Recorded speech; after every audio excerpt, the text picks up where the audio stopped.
There's a new campaign group which describes itself as the most significant women's movement since the Suffragettes. The group is called Respect My Sex If You Want My Ex, which means their vote, not their ex-boyfriend. They're campaigning ahead of local elections next week to get politicians to answer that simple question: what is a woman? They've also attracted some prominent supporters, including J.K. Rowling, and more about that picture in a moment. Joining me now are the three women who set up the group: Heather Binning, Maya Forstater and Caroline Fisk. Ladies, good to see you. Thanks so much for coming to the studio.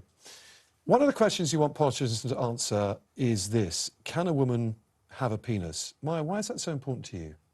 Because particularly in single-sex spaces like changing rooms, toilets, prisons, they're single-sex for a reason, because sex is biological, and women and girls taking a shower shouldn't have to be surprised by someone with a penis, basically. OK, and if politicians can't answer that question or answer it in the way you'd like them to, don't vote for them. Absolutely. You can't protect women's rights if you can't define what a woman is. Heather, so I'm clear, because this is a complicated debate, isn't it? The difference between you and some in the trans lobby is you think people can change their gender but not their sex.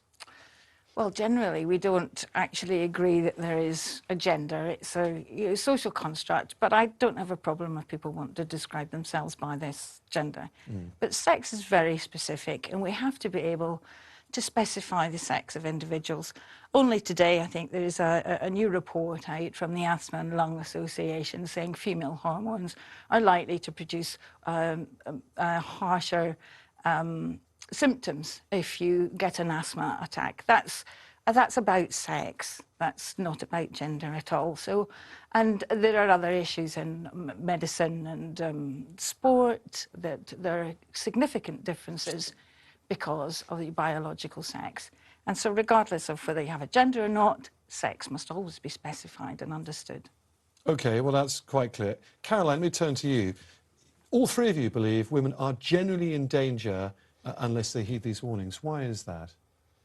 Well, OK, so sex matters. Men and women are different, and men tend to be the ones who, commit more violent offences. So it's absolutely critical that women have single-sex spaces and safe spaces. So it's critical that women have single-sex toilets, single-sex changing rooms, single-sex hospital wards, single-sex prisons and sport. So just to go back over two of those, prisons, there's just been a story from America where somebody who identified as trans has been in a woman's prison and has raped a woman. So it's just extraordinary that in this day and age we said that because a man has identified as a woman that he should be in a woman's prison, and now he's gone and raped somebody. So it's absolutely clear that men should not be in women's prisons. And similarly, sport. I mean, men are bigger and heavier and stronger and faster than women, so they shouldn't be in women's sports. And it's a safety issue as well as a fairness issue. Now, you're aware of what the other side of this argument say. They say you're demonising trans people by making this argument. What's your response to that? We're not demonising anyone. We're all moral equals. What we want is an open debate. So over the last few years, really, there's been no open debate on this. There's been no free speech. So this is also a free speech issue. We must be able to have the debate reasonably and rationally and make our arguments. So it would be fantastic if there was somebody here today we could have the open debate. Maya, the thing is, you are at odds with the current law of the land on this, because you can legally become a woman if you're transitioning pre-operation, or if you still have a penis, in other words, with two doctors declaring that. Do you want to change the law?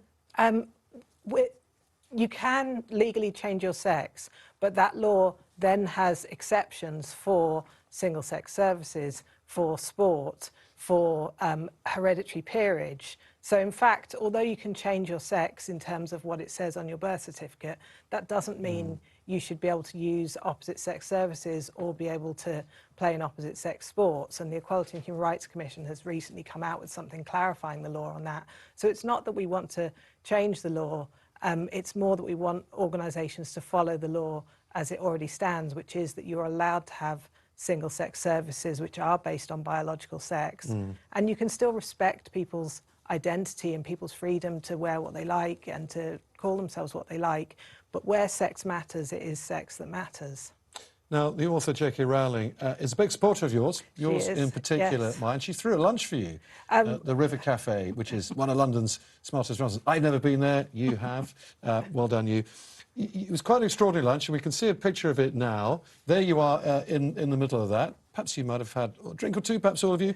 What was it like to be there, all those people with a similar mentality to you? It was lovely. I mean, we were. It was a lot of women who've been attacked for their views, whether in the workplace or as journalists. Quite a few lesbians there who've been attacked for saying that lesbians don't have a penis. And to have J.K. Rowling standing up for us and inviting us for lunch, it was lovely. And we were really just celebrating how far we've come in terms of bringing this debate into the public domain and getting politicians to pay attention. You lost your job over this whole argument, and it was, in fact, J.K. Rowling's tweet in support of you that got her into the firing line over all this. It kind of feels like we're almost sort of comrades in arms together now. Yes, and I had never, I mean, that lunch was the first time I met her. I had no idea that she was paying attention to my case, and then when I lost the first part of my case in 2019, the day after, she tweeted and sort of all hell broke loose. So it's been amazing to have her support, and then obviously I went back to court and I won the next part of that case, so she was right. OK. Well, it's been really good talking to you. Thanks for coming in. Heather, Maya and Caroline. See you soon, hopefully.